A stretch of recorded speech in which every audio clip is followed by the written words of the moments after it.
Police, we have the house completely surrounded. We know you're in there. Mitchell and I looked at each other in terror. Whatever Karen had told them, it was clearly more than just, my husband is watching football. The tactical positions the officers were taking suggested they thought something serious was happening inside. Should I go out there? Mitchell asked, his face pale. Wait, I said. Let me think. If she told them you're in danger and you walk out fine, they'll know she lied. But if they think I'm dangerous, the megaphone crackled again. You have 30 seconds to respond before we escalate. Release the hostage immediately. Hostage. She told them Mitchell was a hostage. My hands started shaking as I realized how bad this could get. One wrong move and this could end with me dead on my own living room floor. Mitchell reached for the door handle, but I grabbed his arm. Outside, I could hear more sirens approaching. Whatever happened next would happen fast. Through the window, I saw an officer with SWAT gear arriving on scene. The megaphone counted down 20 seconds. My heart was pounding so hard I could barely breathe. Mitchell looked at me with panic in his eyes as we both realized Karen might have finally gone too far. 10 seconds. Full story. The countdown hit 0, and I grabbed Mitchell's arm hard, yanking us both down behind my couch, just as the megaphone voice boomed that they were coming in. The front door exploded inward with a crack that made my ears ring, wood splintering everywhere as officers poured through like water breaking a dam. Red laser dots swept across my walls and ceiling while boots thundered on my hardwood floors, more officers streaming in through what used to be my doorframe.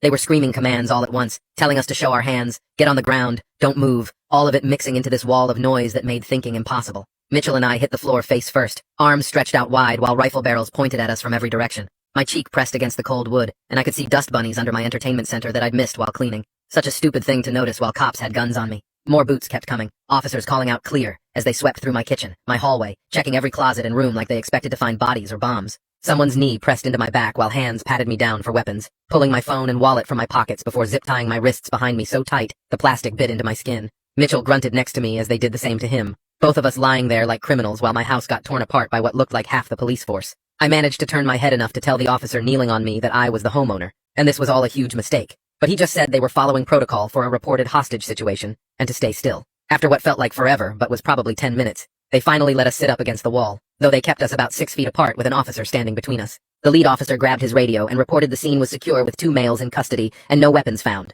which made me want to laugh because the most dangerous thing in my house was probably the expired milk in my fridge. Through my living room window, I could see Karen out in my driveway talking to someone who looked like the police captain, her arms waving around like she was conducting an orchestra while those stupid pom-pom slippers bounced with every gesture.